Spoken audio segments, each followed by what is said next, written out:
जय हिंद दोस्तों, मैं हूं वैभव शर्मा और आज के इस लेक्चर में हम बात करेंगे उन तीन महत्वपूर्ण चरणों के जिसके द्वारा ब्रिटिश शासन ने भारत का शोषण किया। कि कैसे ब्रिटिश शासन ने शोषण किया भारत में, या भारत का शोषण किया। तो तीन चरणों में शोषण किया था, तो उसके बारे में देखेंगे। Three important stages of exploitation of British rule in India. तो पहला जो चरण था, बणिकवाद का चरण था, जिसे वाणिज्यवाद भी कहते हैं, वाणिज्यवाद। ये चरण था जिसे हम कहते हैं क्या, मर्केंटलिज्म, जो 1757 से 1813 तक आपका देखने को मिलता है। ये वाला जो आपका टाइम पीरियड है, इस पीरियड में उन्होंने कैसे 7 से 1813। दूसरा आपका था मुक्त व्यापारिक पूंजीवाद का चरण, और इसमें फ्री ट्रेड कैपिटलिज्म में कब तक था, 1813 से लेके 1816। और यहीं पर क्या हुआ था, यहाँ पे इंडस्ट्रियलाइजेशन बहुत सारी चीजें हुई थी, जिसकी वजह से भारत में सोशल रिफॉर्म, एजुकेशनल रिफॉर्म और इकोनॉमिकल रिफॉर्म, बहुत टाइप के रिफॉर्म किए गए थे, थोड़ा, ठीक है, मार्केट बनाने के लिए।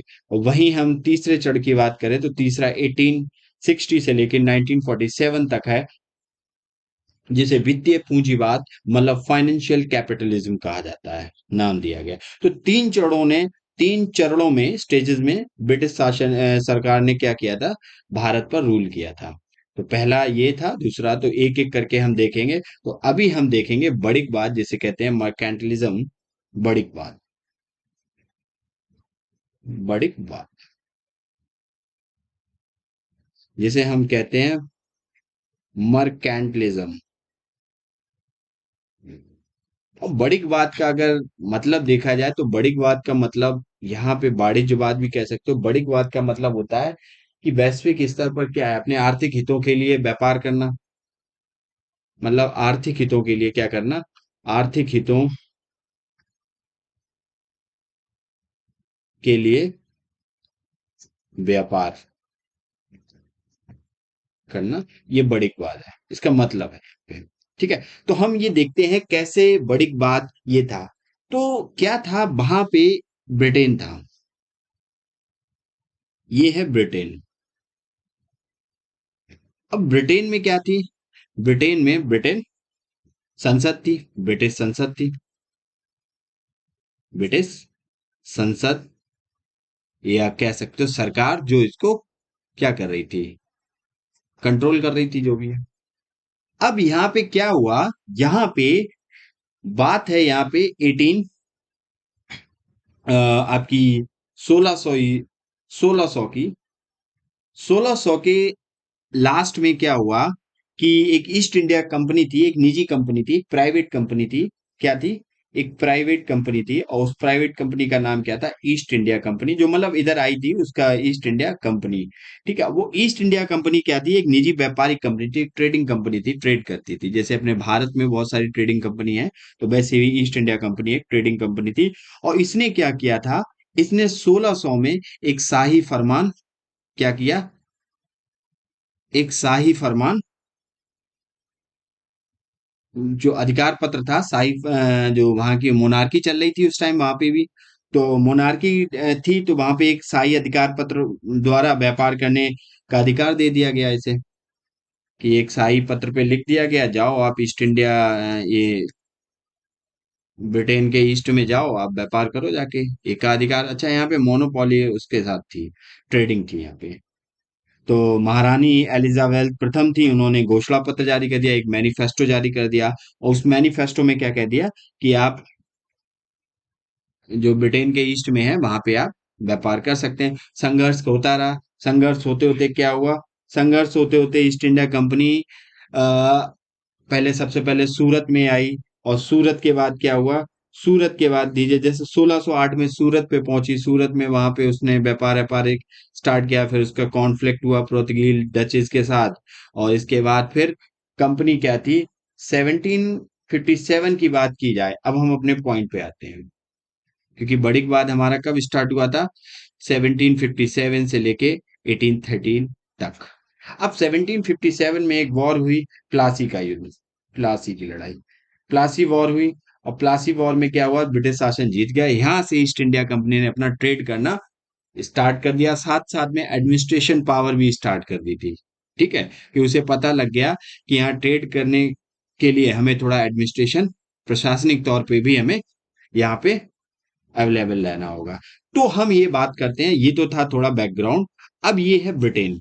अब ब्रिटेन ने क्या किया, किसको भेजा, ईस्ट इंडिया कंपनी को भेजा कि जाओ भाई ट्रेड करो जाके।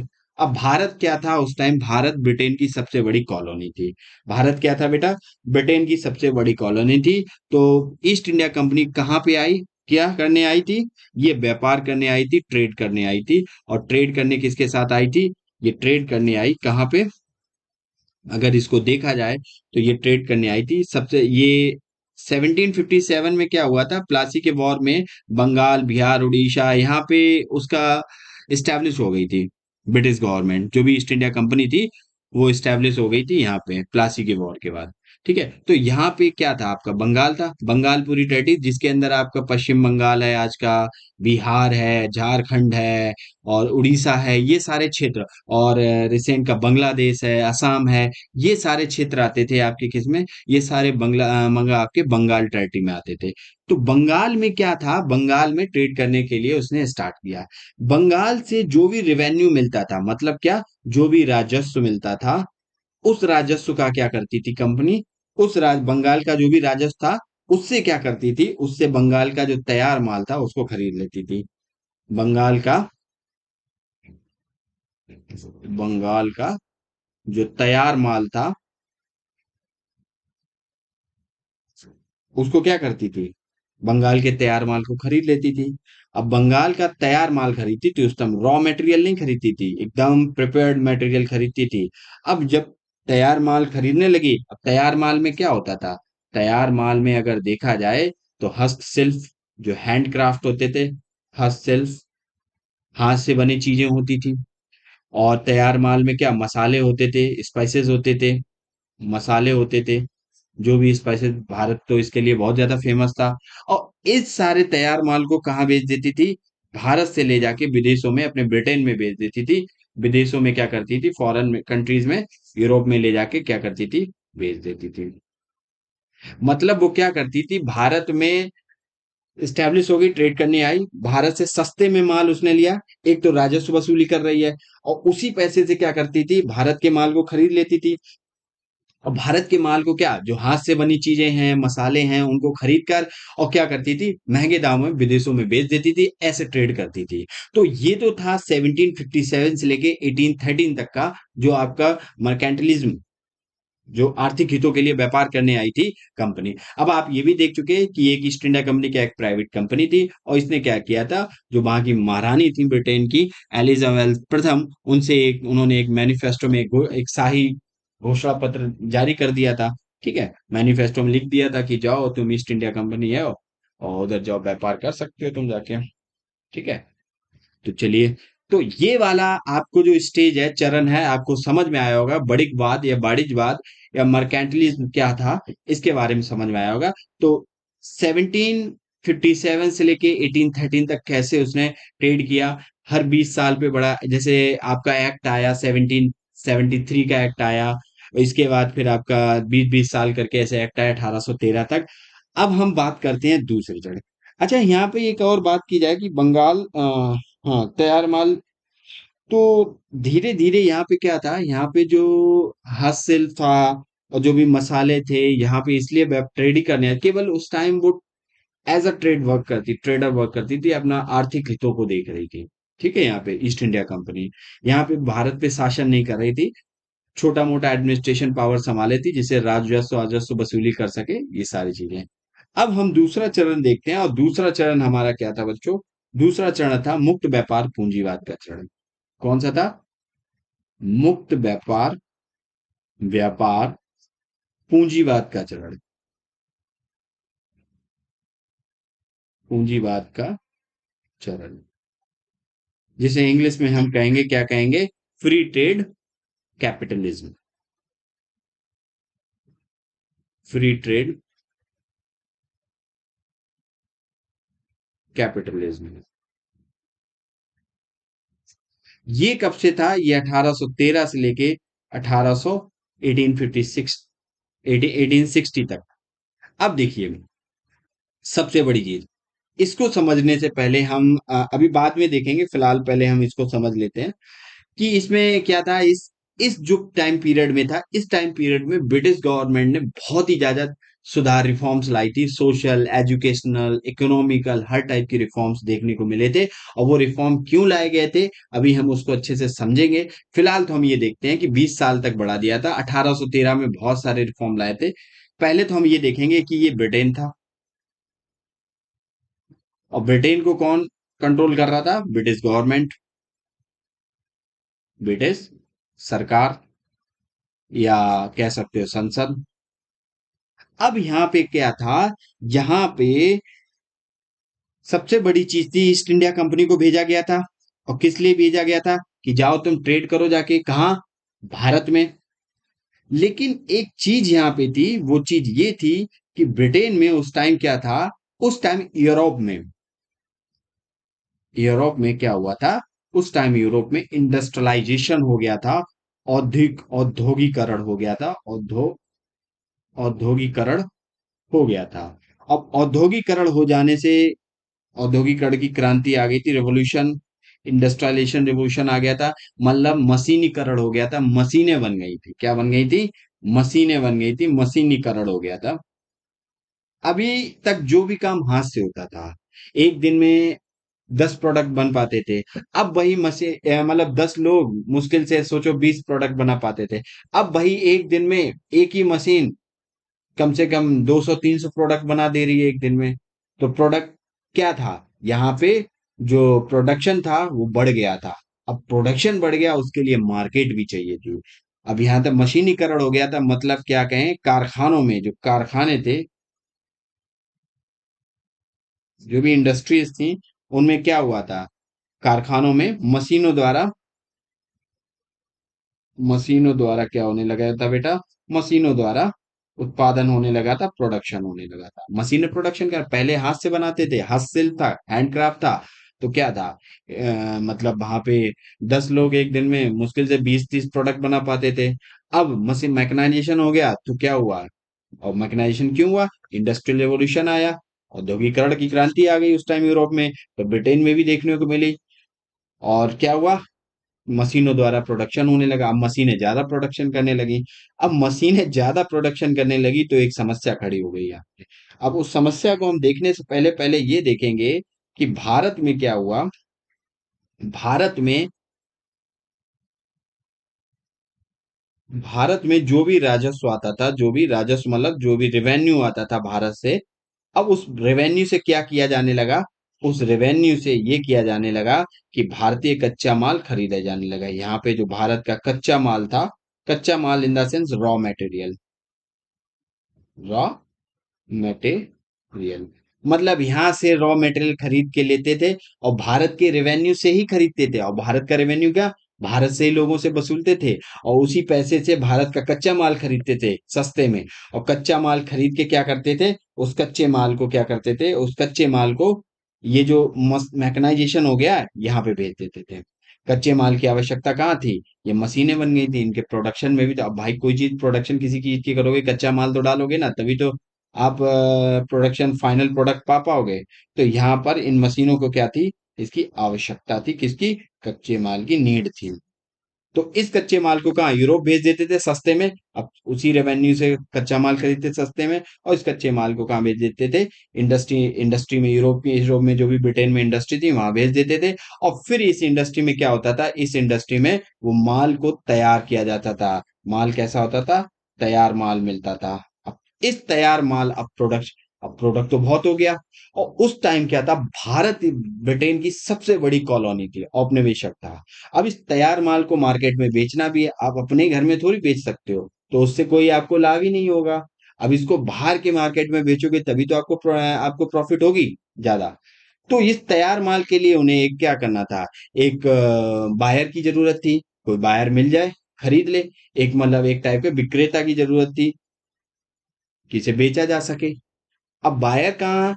बायर तो एक ही जगह दिख रहा था। अब इस तैयार माल को बेचने के लिए बायर के रूप में आपको बहुत बड़ा मार्केट दिख रहा था। और वो मार्केट कौन था? वो मार्केट था बच्चों, भारत। वो मार्केट कौन था? वो भारत मार्केट था सबसे बड़ा, क्योंकि उस टाइम यूरोप की सबसे बड़ी जो कॉलोनी थी वो भारत था। अब लेकिन था तो, लेकिन भारत में क्या, भारत की अपनी हर एक क्षेत्र की वर्नाकुलर लैंग्वेज थी, हर एक क्षेत्रीय भाषा थी। अब उस प्रोडक्ट के बारे में नॉलेज देना भी, अब किसी प्रोडक्ट को आप ऐसी थोड़ी किसी को बेच दोगे, पहले उसको समझाओगे उसके बारे में, जब वो जानकारी उसके बारे में उसके पास होगी तभी तो उस प्रोडक्ट को आप उस पे सेल कर पाओगे। तो भारत बहुत बड़ा उसको एक मार्केट की नजर से दिखा, तो भारत क्या दिखा, भारत में एकीकृत बाजार की आवश्यकता पड़ी, कि भारत को क्यों ना एक इंटीग्रेटेड मार्केट की तरह देखा जाए।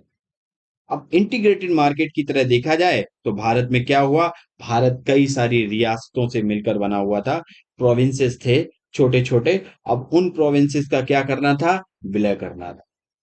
उन प्रोविंसेस का विलय, तो ब्रिटिश संसद द्वारा बिल ऐसे पारित किए गए कि उनमें क्या किया गया कि कुछ प्रोविंसेस हैं उनको, राजाओं को, वहां के जो भारत के जो छोटी छोटी टेरिटरी के राजा थे उनसे भाई संपर्क किया गया, उन्हें बताया गया, उन्हें स्कीमें बताई गई, बहुत सारे रिफॉर्म्स अच्छे किए गए उनके हित में, जिससे विलय किया जा सके। लेकिन इसका, उसके पीछे का एक कारण एक ही था, उद्देश्य उनका एक ही था, कि भारत को एक बड़ा मार्केट बनाया जा सके, जिससे हम जो भी हमारे यहाँ प्रोडक्शन हो रही है उसको हम इस मार्केट में बेच सकें, और कैसे भी करके यहाँ के फिर किसी ना किसी, एक तो वो रेवेन्यू के तौर पे पैसा ले जा रहे थे, दूसरा मार्केट में अपना प्रोडक्ट बेच के पैसा, मतलब अपना कुछ भी नहीं लगा रहे थे, भारत के पैसे से ही भारत का माल खरीद के भारत को ही बेच दे रहे थे। उनकी ये नीति थी, उसी को मुक्त व्यापार पूंजीवाद का चढ़का था, फ्री ट्रेड कैपिटलिज्म। अब इसमें उन्होंने क्या, उनका कुछ भी नहीं गया, सब कुछ भारत का ही था, पैसा और यहाँ पे रॉ मटेरियल, यहाँ पे जो फाइनल प्रोडक्ट बना वो भी भारत के ही उससे पैसे से, उसके रॉ मटेरियल से बना, और भारत को ही बेच दिया। लेकिन इससे एक चीज हुआ, अब ये तो मुक्त व्यापार पूंजीवाद का चढ़ा था, आपको समझ में आया होगा। लेकिन मुक्त व्यापार इस जो 1813 से लेके 1860 तक का जो आपका स्टेज चरण था, अब इस चरण में अगर हम चीजें देखें तो क्या हुआ, इस चरण में सबसे पहले तो जो नुकसान हुआ, वो नुकसान क्या हुआ, भारत की जो हस्तशिल्प उद्योग है उनका पतन हो गया, जो हैंडक्राफ्ट इंडस्ट्री थी वो डिक्लाइन हो गई, भारत की जो हस्तशिल्प इंडस्ट्री थी, मतलब जिसे कहते हैं हैंडक्राफ्ट इंडस्ट्री जो थी, वो इंडस्ट्री का क्या हुआ, इंडस्ट्रीज का डिक्लाइन हो गई, क्या हो गई वो, डिक्लाइन हो गई, पतन हो गया। अब भाई डिक्लाइन हो गई, अब सीधी बात है, अब उनको कच्चा माल चाहिए, वो कच्चा माल तुम सीधा ले जा रहे हो यूरोप में, अब उन इंडस्ट्री में बनाने के लिए है ही नहीं कच्चा माल, अब इंडस्ट्री तो ठप पड़ी जाएगी। दूसरी चीज क्या हुआ, दूसरा नुकसान ये देखने को मिला, जो कच्चे माल का लाभ था भारतीयों को अब नहीं मिल पा रहा था, सीधी बात, जो भी रॉ मटेरियल था, उस रॉ मटेरियल का जो भी बेनिफिट था वो भारत को, अब इंडिया को नहीं मिल पा रहा था। अब वहीं, अब ये देखा जाए उस टाइम ये रिफॉर्म्स क्यों हुए, रिफॉर्म्स हुए, बहुत सारे सुधार किए गए। अब ये सुधार क्यों किए गए थे, किस टाइम, 1813 से लेकर 1870, आपको क्या मिला, भारत के लिए 1 लाख रुपीस फंड, फंड का प्रोविजन किया गया, कि भारत में 1 लाख रुपए फंड किसके लिए, एजुकेशन के लिए, कि जाओ भारत को एजुकेट करो, 1 लाख रुपए फंड करने भेजा गया भारत के लिए। ब्रिटिश गवर्नमेंट, जो ब्रिटिश पार्लियामेंट थी उसमें पास किया गया एक बिल, 1 लाख रुपए फंड भारत के लिए, क्यों, क्योंकि भारत में एजुकेशन दो जाके, और बताओ प्रोडक्ट के बारे में ये सब, तो इसीलिए रिफॉर्म किया गया। वहीं आपको दिखेंगी सोशल कुछ रिफॉर्म दिखेंगे, जैसे आपको सती प्रथा दिखेगी, सती सिस्टम एक कुप्रथा थी जो हिंदू समाज में, उसको एबॉलिश किया गया, थोड़ा भारतीयों को खुश करने के लिए। दास प्रथा को समाप्त किया गया, जो स्लैब सिस्टम था उसको क्या किया गया, स्लैवरी सिस्टम को भी समाप्त कर दिया गया, दास प्रथा को, इसको समाप्त किया गया। भारत में जो भी सरकारी नौकरियों में डिस्क्रिमिनेशन था, भेदभाव था, चाहे वो कास्ट के बेस पे हो, मतलब कह सकते हो गवर्नमेंट जॉब में, जो गवर्नमेंट जॉब्स में क्या था, जो भी डिस्क्रिमिनेशन था, मतलब जो भेदभाव था किसके आधार पर, चाहे वो जाति के आधार पर, कास्ट के बेसिस पे हो, या वो एलिजिबिलिटी के बेसिस पे हो, कह सकते हैं योग्यता के बेसिस पे हो, योग्यता एलिजिबिलिटी के बेसिस पे हो, इन सब के बेसिस पे उसको खत्म कर दिया। क्यों? क्योंकि ये भारतीयों को कहीं ना कहीं थोड़ा खुश करने के लिए किया गया था, क्योंकि मार्केट, उन्हें एक इंटीग्रेटेड मार्केट चाहिए था, जिससे अपने, सीधी बात थी, उनका एम यही था कि जिससे अपने वो तैयार माल को भारत में सेल कर सके। तो उम्मीद करता हूं ये आपको समझ में आया होगा। अब लास्ट हमारा जो है वो है हमारा फाइनेंशियल कैपिटलिज्म, जिसे कहते हैं वित्तीय पूंजीवाद। अब वित्तीय पूंजीवाद क्या था उसके बारे में देखते हैं। ये 1860 से लेके जब भारत आजाद हुआ 1947, जब तक ब्रिटिश गवर्नमेंट का शासन रहा, भारत की कॉलोनी रहा, तब तक का। अब इसमें क्या था, जिसे क्या कहते हैं, जिसे कहते हैं फाइनेंशियल कैपिटलिज्म। कैपिटलिज्म,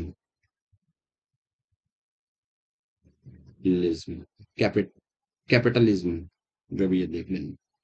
तो चलिए, अब यहाँ पे था फाइनेंशियल कैपिटलिज्म की बात करें तो ये क्या थी, ये ब्रिटेन थी। फिर से हम देखते हैं वही मैप को। अब ब्रिटेन को कौन हैंडल कर रही थी? ब्रिटिश गवर्नमेंट, ब्रिटिश सरकार। अब ये ब्रिटिश सरकार ब्रिटेन को क्या कर रही थी? हैंडल कर रही, कंट्रोल कर रही थी।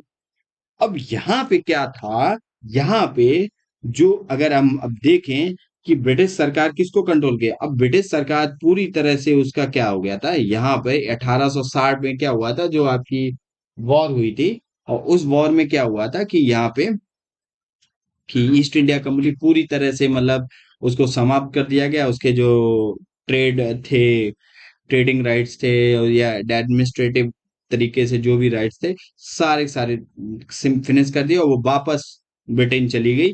अब यहाँ पे किसका आधिपत्य हो गया था? इसका आधिपत्य, कंट्रोल पूरा हो गया था, पॉलिटिकल कंट्रोल हो गया था। और पॉलिटिकल कंट्रोल किसका हो गया? पॉलिटिकल कंट्रोल हो गया था। अब पॉलिटिकल कंट्रोल किसका हो गया था भारत पर? ब्रिटिश गवर्नमेंट का। अब जो ब्रिटिश सरकार थी, ब्रिटिश सरकार भारत को क्या कर रही थी? कंट्रोल कर रही थी यहाँ पे। अब ब्रिटिश सरकार जब भारत को कंट्रोल कर रही थी तो क्या कर रही थी?